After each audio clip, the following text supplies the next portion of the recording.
उत्तर प्रदेश के एक छोटे से गांव में जहां चारों ओर घने जंगल थे, एक अजीब सी डरावनी घटना घटी।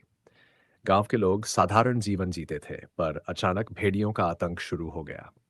ये घटना सर्दियों की रातों में शुरू हुई ना, जब घना कोहरा पूरे गांव को अपनी चादर में ढक लेता था। गांव के लोग रात में जंगल की ओर जाने से डरने लगे थे। कई दिनों से खबरें आ रही थीं कि गांव के किनारे वाले घरों के मवेशी गायब हो रहे थे। पहले लोग इसे साधारण घटना मानते रहे, लेकिन जब एक के बाद एक मवेशी लापता होने लगे, तो लोग चिंतित हो उठे। एक रात जब गांव के सरपंच ने गांव वालों को बुलाया, उन्होंने कहा, यह साधारण भेड़िया नहीं है, इसके पीछे कुछ और है। मैंने कुछ अजीब चीजें देखी हैं। उसकी आंखें इंसानों जैसी थीं और उसका कद भी असामान्य था। लोग सरपंच की बात पर हंसने लगे, लेकिन जल्द ही उन सब की हंसी डर में बदल गई, जब रात को एक बुजुर्ग व्यक्ति का बेटा अचानक लापता हो गया। उस रात गांव में अजीब सन्ना था। कुछ लोग अपने घरों में बंद हो गए, तो कुछ ने हिम्मत जुटाई और उस अजीब भेड़िए की खोज में जंगल की ओर निकले। कुछ दूर जाकर उन्होंने कुछ अजीब आवाजें सुनी, जैसे कोई आदमी दर्द से कराह रहा हो। जब वे उस जगह पहुंचे, तो उन्हें झाड़ियों के बीच एक विशाल छाया दिखी।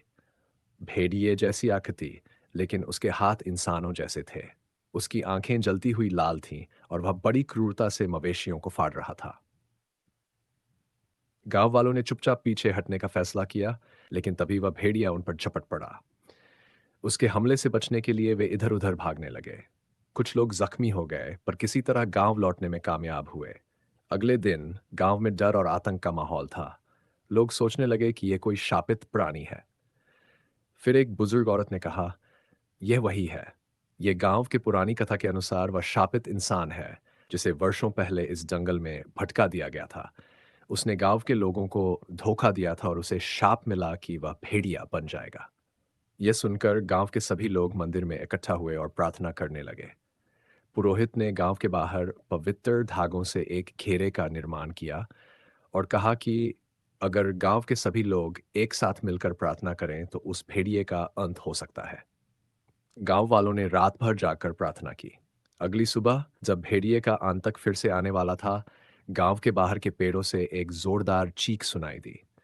लोग दौड़कर बाहर आए और देखा कि वह भेड़िया आग में जल रहा था। उसके जलते हुए शरीर के साथ ही गांव के ऊपर का वह शाप भी टूट गया। उस दिन के बाद गांव में फिर कभी भेड़ियों का आतंक नहीं देखा गया। लेकिन आज भी जब रात में हवा चलती है, तो लोग कहते हैं कि वे उस भेड़िए की चीखें सुन सकते हैं, जो अपने शाप से मुक्ति पाने के लिए तड़प रहा था।